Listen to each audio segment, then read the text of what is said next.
mea și o să ne povestească mai multe despre perioada pe care a petrecut-o în misa condusă de către Gregorian Bivolaru. Bine ai venit, Cecilia! O să te rog să vorbești la microfon și să o luăm așa cu începutul. În ce an v-ați înscris tu și cu soțul tău de atunci în misa?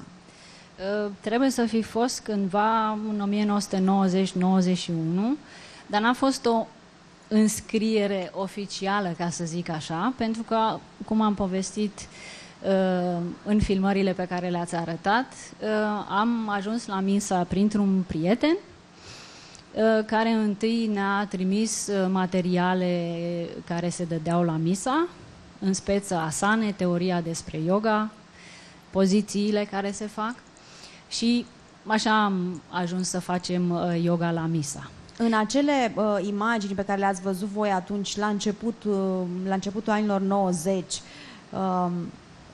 apăreau femei dezbrăcate, așa cum s-a văzut după, spre anii 2000? În materialele misa după care se învață teoria yoga, nu există treburi de genul ăsta. Singura chestie, pozele, fotografiile care exemplificau asanele, inițial erau desenate, dacă mi-aduc bine aminte, și după aceea au introdus niște fotografii cu o tipă care era cam dezbrăcățică după gustul meu, pentru ca să stea în pozițiile în care stătea.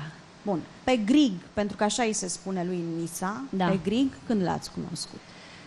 Cam la un an după ce am început să aflu despre ce se face la misa, despre partea asta de yoga, am venit de Crăciun în România cu soțul meu de atunci și l-am cunoscut undeva la o sală mare de sport, cred că de la Politehnică, de pe undeva, și acolo ne-a făcut un prieten cunoștință cu el. Da, voi auziserăți de personajul Gregorian Bivolaru. Da. Îi știați background-ul de dinainte de 89? Pe vremea aceea nu.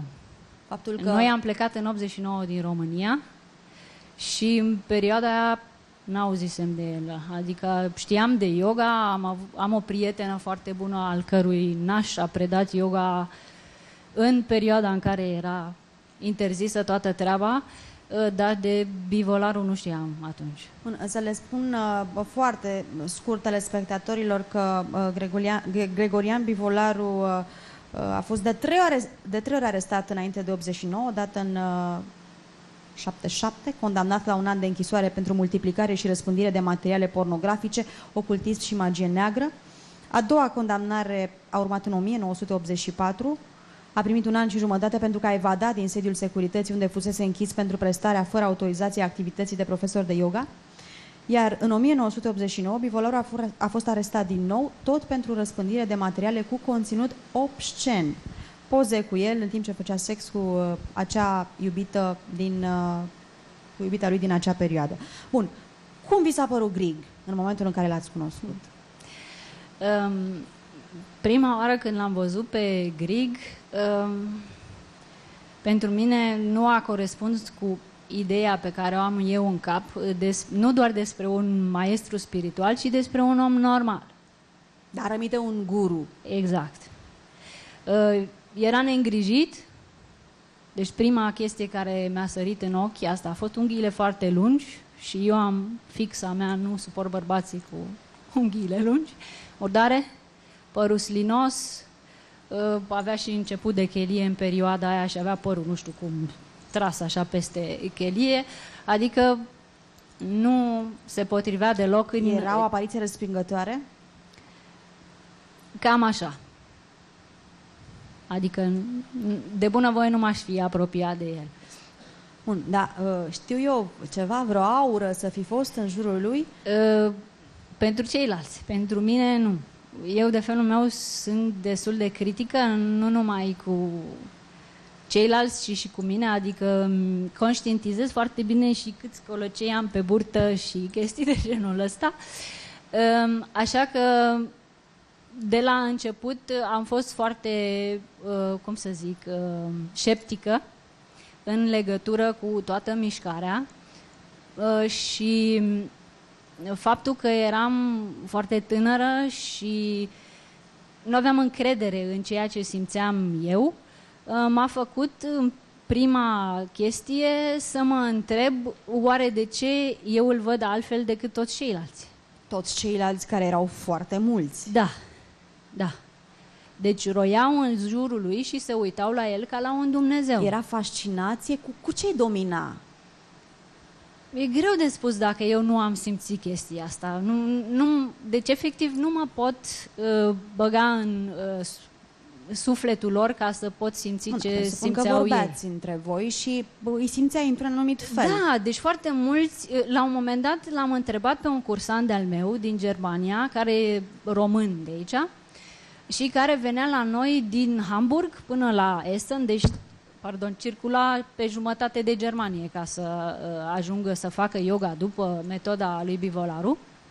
Și el mi-a spus că la un moment dat când s-a uitat în ochii lui Bivolaru, deci a fost doar o fracțiune de secundă, el a simțit pe Dumnezeu. Da. Acum depinde de știri, așa mi-a spus. Da.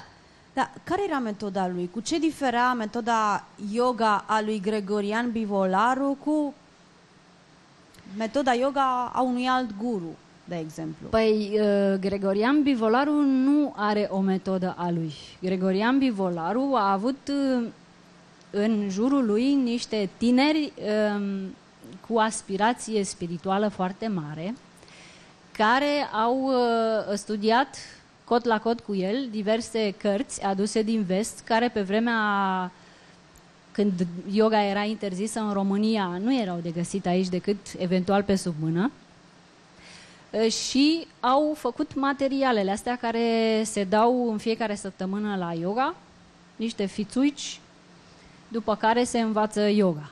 Deci, practic, au tradus din cărți străine de yoga și le-au introdus și, din păcate, au și deformat foarte multe chestii de acolo, chestii care nu e în regulă. Și, în afară de asta, autorii cărților respective nu sunt menționați. Deci, majoritatea chestiilor de la Misa sunt prezentate ca niște revelații ale lui Gregorian Bivolaru. De fapt, ele sunt plagiate.